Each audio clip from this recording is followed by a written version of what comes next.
The Taminator. Soul coach, Tammy McCann. What is a soul coach? What is a soul? What else can Tammy do? We're going to find out all this and more on Between Two Moustaches. Thanks for having me, Chris. Yeah, welcome. Oh my gosh, I love your energy, and I love that you've called it Between Two Moustaches. Yes, well... I think I should have worn my moustache this morning. No, well, this is the thing. You're the one in between two moustaches. Oh, right. Because there's me and there's my friend Hammy, and he's probably going to call in in about 45 minutes. So towards the end of this, he'll call in, and he might have a question of his own. Yep. Brilliant. Yeah. Oh, I can't wait. So once again, thank you for coming in.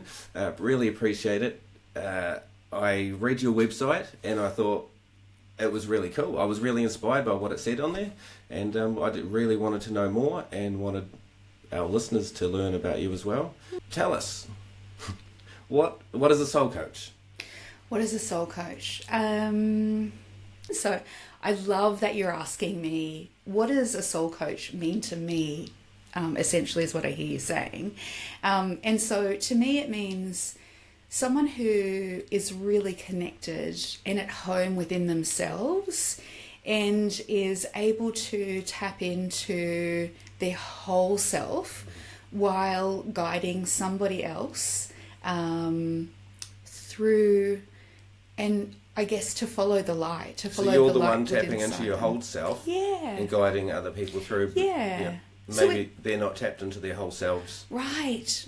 Because I believe that we are spiritual beings and we are in this body to learn in life. Some people call it Earth School. I'm not quite sure. I still haven't sort of formed my belief around where we are and what we exist in. Yeah. However, I do know that I feel it within myself, that there is something within me that feels greater than me, that guides me and gives me so much information. Yeah, what do you think that is? Where do you think that it comes from, or what do you think it is? That's a great question. The thing that's in you, that's greater than you, that's guiding you. Yeah. What is that? What do you think it is anyway? I think it's my soul. It's your soul. I think it is unique to me in the way that we are all unique beings, like snowflakes. There's no two snowflakes that are identical. However, you will find some similarities. Well, the thing about snow is, if I said it's snowing, there's not just one flake. Yes. There has to be, billions of flakes for it to be snowing, right? In my belief, there is this connection between my soul and other souls. I don't believe we're meant to do life alone. We're supposed to be with others and walk this life, this path with others. And at the same time, I think we are unique in the sense of our soul is directing us to do the things that we are supposed to in this lifetime, and that may be connecting with other souls, or it may be following that knowing that those sort of messages that we receive from within ourselves, and feeling quite alone at times and seeking outside help or support from others. But I think part of having a soul and part of being a soul coach is helping people to determine for themselves what their soul really is asking for outside, you could say inside, but moving away the outside noise, pushing away the outside noise and sort of returning into their own soul and what messages their own soul is trying to give to them and also to the world. Like what unique gift do they have and that they need to share with humanity, right? Yeah, and that sounds really cool. Yeah. How many people do you coach? How many souls do you coach? Wow. A lot at the moment, and I do workshops, I do one-to-one. I also host networking meetups, and that is a coaching scenario. And something that we were talking about before we jumped on this podcast, I also do coaching through the Akashic Records. And so there are a lot of people that come to me to tap into that space for themselves. Can you tell our listeners what the Akashic Records are? Yes. Please. I just got goosebumps actually for our listeners. I often get goosebumps when my soul remembers the peacefulness and the at-home feeling within a certain space. Yes, and the Akashic Records to me feel like home, but what they are is it's a book of or history, an energetic history or library of all of your past lives, your present lives, and your future lives. And in the Akashic Records, when you enter them, everybody's records look very different. They feel very different.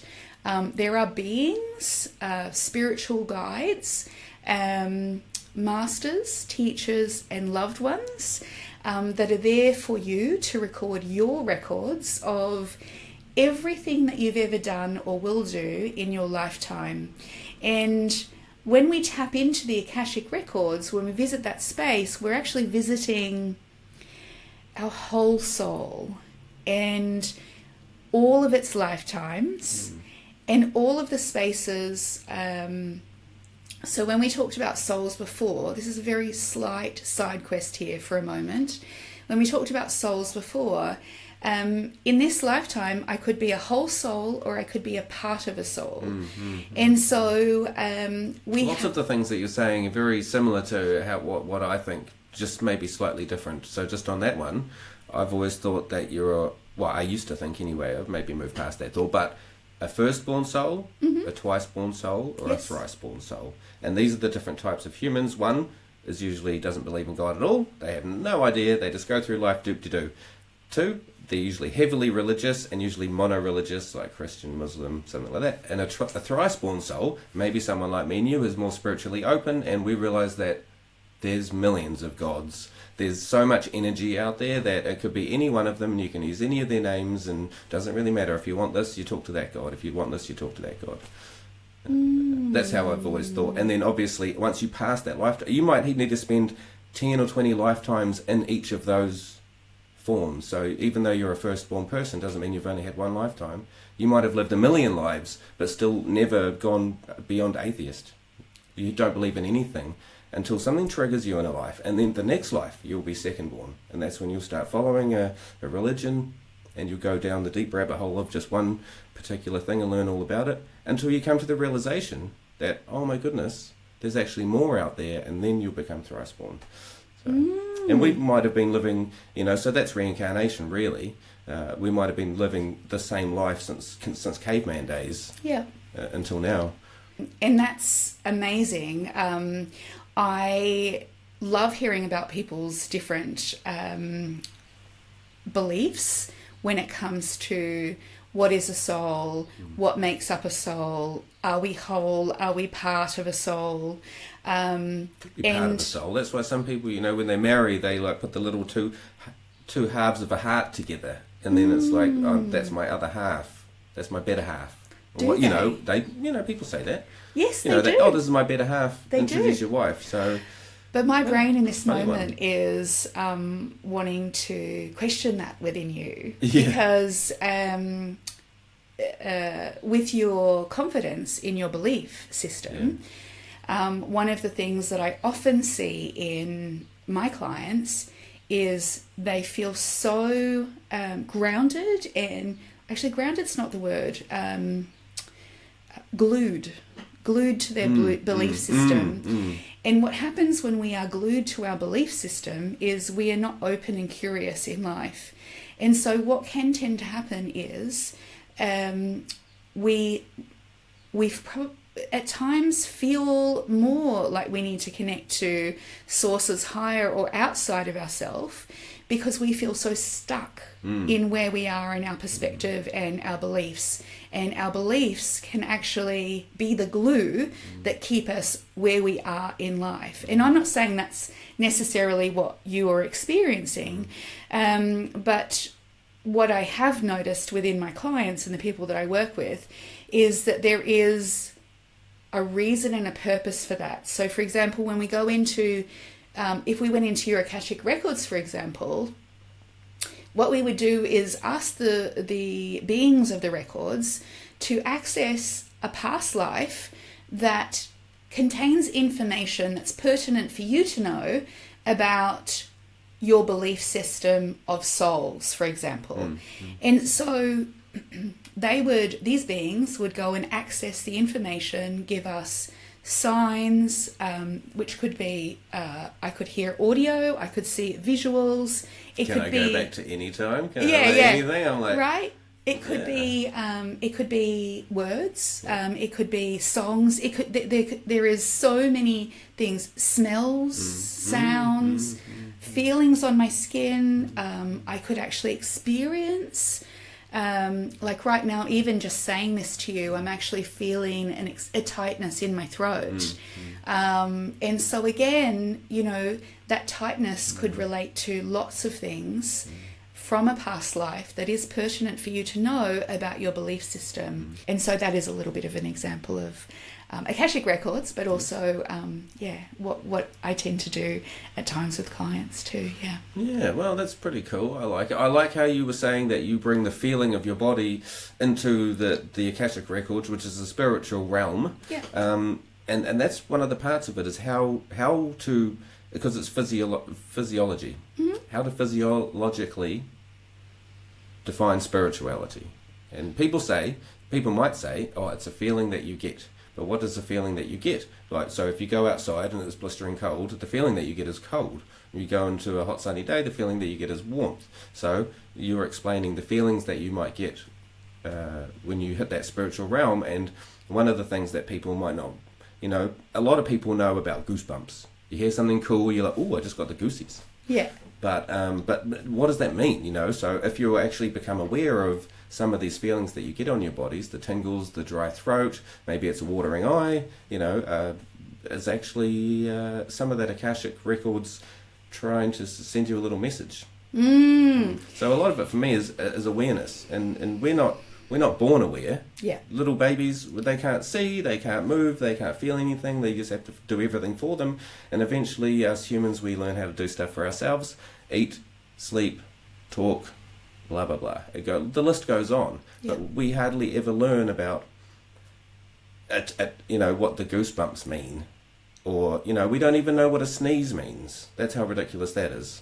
There's lots of things we don't know. And you might get an itch on your back. And there was no mozzie bite. It was just an itch. But we don't know what that means. But there's a lot of things that you were saying that people might resonate with. Yeah. And if they meditate on it and think about it and become aware of, learn about the Akashic Records. Yeah. So that if you're thinking about it and then you get one of these feelings, you might understand more of what it is. And what I love about what you've said too is, and actually let me just take you back for a moment, right? If we believe in the theory that Catholics believe, where there was, Adam and Eve and that whole situation, there were two humans on this earth right from the very beginning. And to your point of, how do they know what to do? How do they know what to eat, what to do, how to behave, what things mean? And the reality is all they can do is trust themselves and trust what they intrinsically feel, see, and believe in that moment. Well, who taught them? Who told them? We don't know, right? I mean, there are theories that it was God, and there are lots of theories out there. But if we just take it on face value that there were these two humans that existed right at the very beginning, and these two humans were supposed to discover for themselves what things meant. By eating an apple. By eating an apple. As per the story, which is like the original conspiracy theory. Right. Because exactly. That doesn't even make sense. If you were to have a theory, like you said, there's lots of theories. Yeah. That's the one that most people believe. Yes. Yeah. But it's the least likely one to be true because it doesn't even make sense. And so anyway, if you think about it, right, the first time that they were bitten by a snake or a bug of some sort, they formed in their mind a belief about that particular scenario. And so I think this leans into who we are today and what we believe about certain words, cultural experiences. Our culture really has sort of I think, in my opinion, the box. You know, people talk about living outside the box or being inside the box or putting people in a box. Religion, culture, our family beliefs, our school beliefs, even affirmations are beliefs of some sort that are in some kind of box. And so as we move through life, language, experiences, feelings, thoughts, smells, sounds, all of that crafts who we are as a whole person, soul, mind, body, and soul. And that dictates what we do believe, how we perceive things. And so when you ask me about what does it mean to me when I experience, a tightness in my throat or a pain in my back or, even smelling something. Well, the reality is no two people, they might have similar experiences with what their meanings or definitions are of certain things. But the reality is it's all very different for each person. So, for example, I love the smell of vanilla. Like, it is nice, yeah. home for me. Like, I would smell it. I don't eat it, but I love smelling it. Or I do eat it occasionally, but, it's not like I crave to eat it, but I crave to smell it because it just is beautiful. And so another person might smell vanilla and be reminded and transported to either a time in this lifetime or another lifetime where they've had a really bad experience with vanilla, and they might vomit, they might run away, they might get angry. There are many ways that we can behave based on these little triggers or trauma or experiences, and those experiences leave an energy in our soul, and so our soul remembers, right? And we may not remember or may not be aware of in this lifetime. And so why I'm sort of leaning towards this as well is when I take you into the Akashic Records, one of the things that I tend to do for my clients is I will tell you what that means for me, but the message is not for me. I am the vessel, I am the space holder and the communicator, but you are the interpreter. So you are meant to interpret what I feel, sense, or experience from your own soul's perspective. It's interpretation, really. Yeah. And so that I love that about it because it's like intuitive interpretation. It is. Yes. It is. And sometimes the way that I perceive it heads you to a certain and pinpoint is that you're able to pinpoint a certain time in life or in this life or other lifetimes, and it might viscerally bring an image or an experience to you. So it is kind of that that souls kind of connecting and sort of supporting each other and holding space as well, so that you can venture into the spaces where you might not have felt comfortable to do alone as cool. well. Yeah. So what other cool stuff do you know, like, have you on your path to learning how to be a soul coach? Yeah. You must have done research, all this learning. Where did you learn that, and what was some of the cool stuff that you learned? Yeah, amazing. If I may just take you back to earlier in my life. I started out sort of quite early in life having these really vivid dreams where I felt like I was observing my family from a sort astral projection. Yeah, it was an astral. I know it was an astral projection now, but at the time I felt sort of very disconnected actually from my body. But I couldn't quite make sense of it. And so as I sort of moved through life, that got me really curious and really interested in. So in that moment back then, yeah, when you were doing that, were you lying in bed at the time? Were you relaxed, or you were wide awake doing it? Wide awake doing it. Okay. In fact, I remember a specific instance where, when I was a little girl, I've got two brothers, and at the time, and I was sitting on the floor of the kitchen, and I had a piece of toast, and I had some tiny baby mice that I was placing on the piece of toast at the same time. And I remember my brothers running around getting ready to go to Scouts camp. And I vividly, as I was staring down at these mice, could see myself from above doing that exact thing, seeing the scenario and the situation happening. Cool. It was quite wild for someone of that age. And still today, like even as I talk to you about it now, like I can feel like it's almost like I'm transported back to that moment. You can almost go back to that moment and be that person who's seeing that person. It's like when you put a mirror in front of a camera and it goes forever. It's the same as the snowflake, the edge of a snowflake. You know about that one? No, do tell me. So it's called fractal. Right. Do you know what a fractal is? Stop swearing at me. Go fractal yourself. Yeah. It reminds me of... so that's how I was trying to connect it to you seeing yourself, and then you seeing yourself, it becomes fractal. Yes. Like the edge of a snowflake. Yes, you've just blown my mind. Isn't nature incredible? Yes. It's... quartz crystals are, like I've got a couple of crystals over there. I put them there for Tammy because I knew she was coming. And Hammy told me to put them out, so I put them out. One of them is a little quartz crystal. Grab the little quartzy, the little pointy one. This one? Yeah. Hold it up, show it up to that camera. So that's my little quartz crystal. I love it. So it's pretty simple, and it's been around for billions of years, ever since the Earth formed. The other thing that, sorry, I'm off topic again. It's reminded me of what I wanted to say, is that on your website is called Ray of Light Coaching. That was the bit that got me. It was the first word. You had me at Ray, because I believe in light. Right. That if you said what is God, I would just say one word: light. Pretty simple. A ray of light. If you said what is a ray of light, somebody might draw a sun with the lines off it and say one of these lines is a ray of light. You know, like where you've got a gap in a fence and you've got the little ray of light coming through. That's a ray of light. But that ray of light is still made up of like billions of photons and other things as well, you know. I'll just say photons because we know what photons are. I'm capturing them right now on 3 cameras. Yes.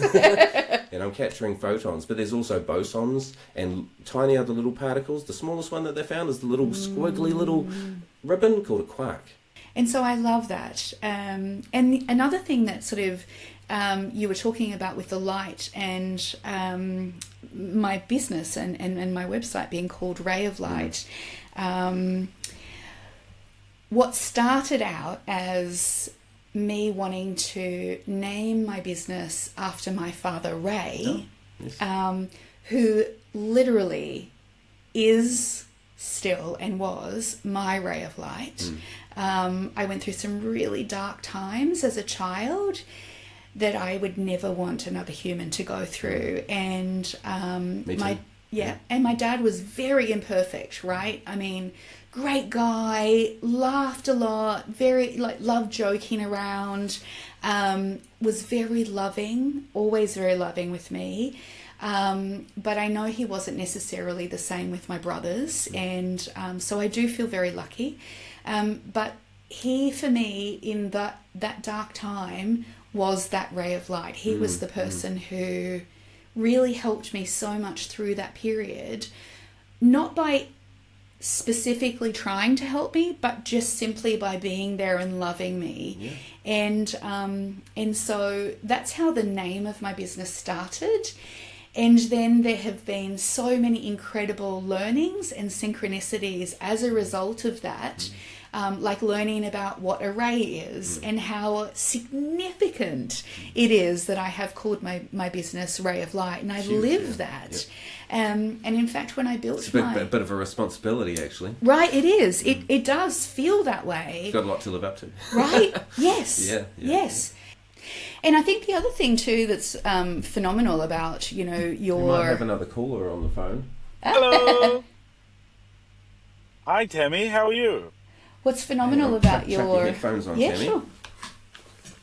Hello, Hammy. Hey, guys. How you doing? Hey, mate, we couldn't hear you, bro. We didn't have our headphones on. That's okay. Tammy, hi. Nice to meet Hi. you. I'm Hamudi. Thank you for coming on. Chris has been really excited to have you, and I've been excited too, to be honest, and really keen to see what you guys have been talking about. Yeah, what's it like? How are you finding it so far? Yeah, good. I mean, we've had great conversations. Yeah. And I'm very excited as well to meet the second moustache. That So is- thanks for coming in. No, like, pleasure. That's been good. We had a lesbian on the show last week. She was pretty cool. She liked we did. plants and stuff, and she's pretty cool. It made me want to go and buy plants last week. I went to Bunnings and bought a bunch of cucumber plants. The ones that you can hang, from somewhere. They're pretty cute. Do they grow But- cucumbers on them? Yeah, they're actually decent size. Yeah, like you get them from. Indoor plants? I don't know if they're indoor. They're more outdoor maybe. Okay. But it's really cute. I think we've watered it too much, but that's okay. We can figure that out once we make our first salad with it. I just have this visual of the cucumber exploding from Oh. being watered too much. Overwatered. I know. They're one tiny little plant grows I don't know, 30, 40 cucumbers on it. Sweet.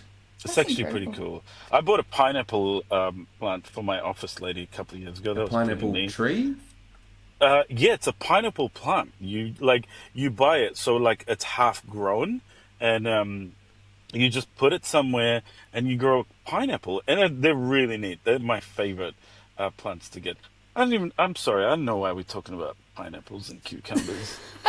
So yeah, I'm sorry about that. Good on you, So, good on you. No, we've yeah. been talking about all sorts of stuff, man. Yeah. Tammy's a soul coach, and she's Yeah, A Ray of Light is her that's website awesome. name. Yeah. And And business company manager. name, yep. How did you get into it, if you don't mind me asking? That's a pretty cool thing to get into, I guess. Yeah, thanks. Yeah. Actually, in fact, this lends perfectly to what we were talking about. I was just explaining that why I named my business Ray of Light, and that sort of lends itself to how I got into this.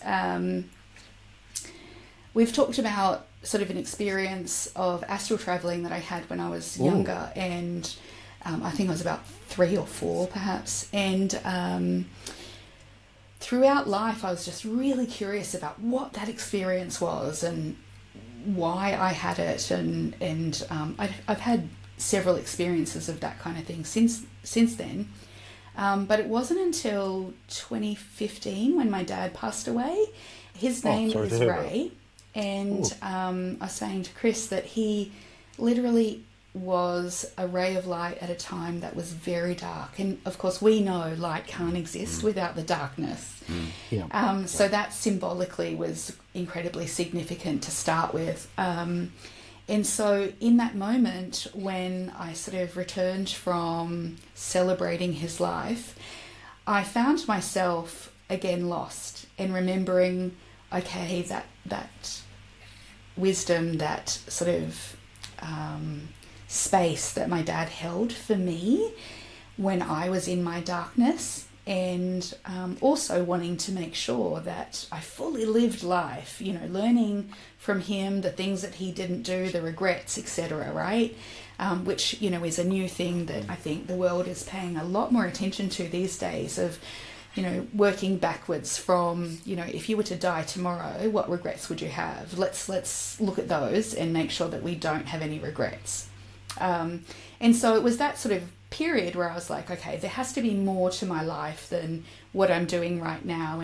And I've always felt this calling to help people and love Nice. people. And I was living in Hong Kong at the time, where every morning, there were a lot of neighbours going to their rooftop and doing Tai Chi. And so that's cool.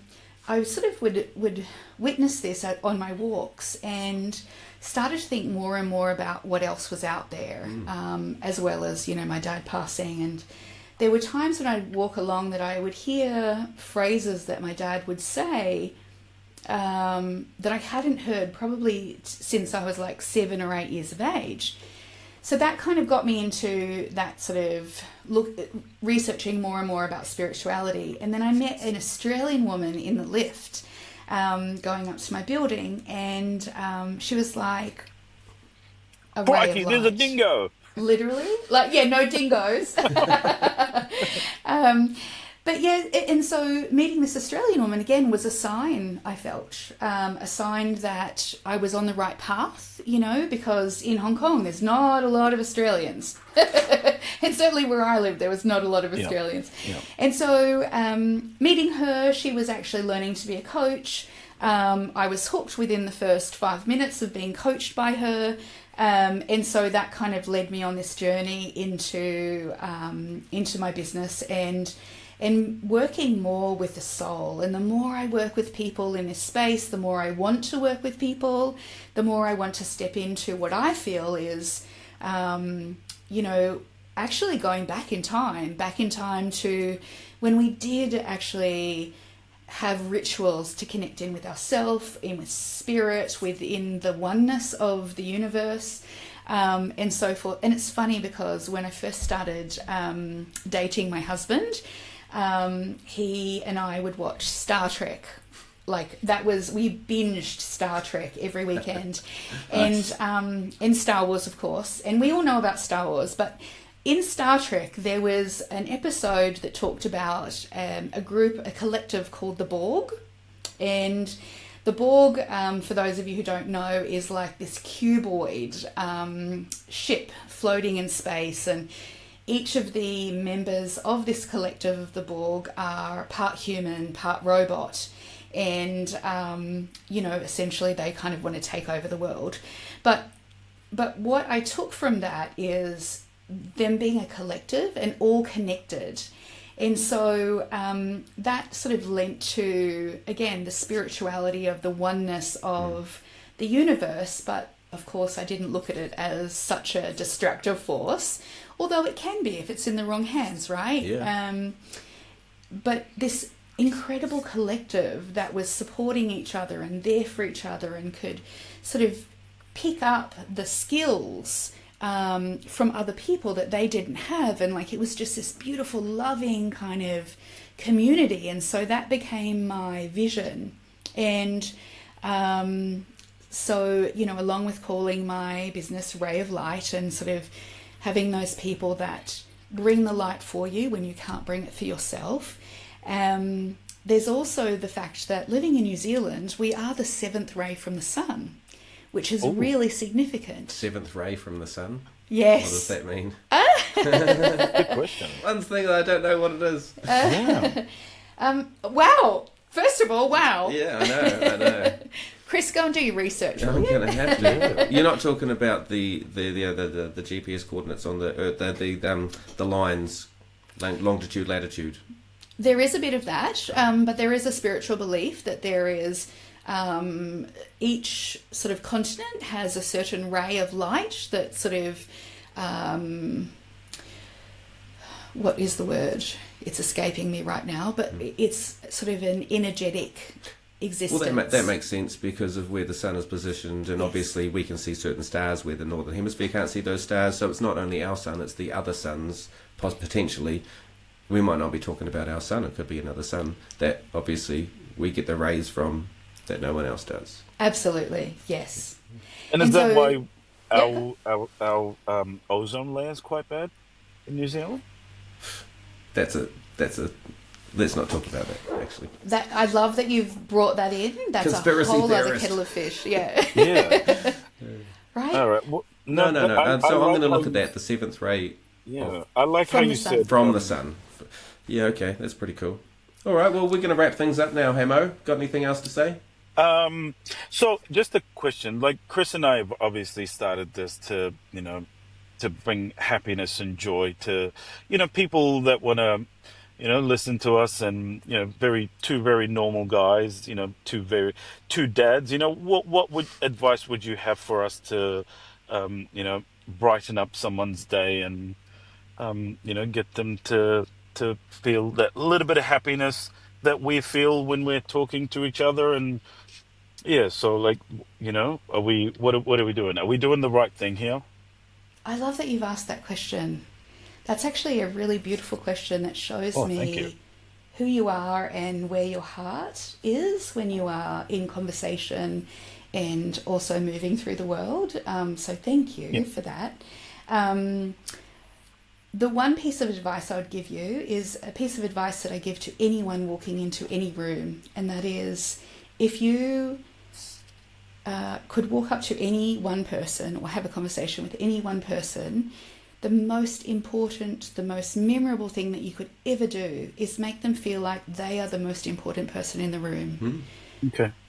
Let go of any thoughts that you have, any, oh, I've got to feed the dog Animosity.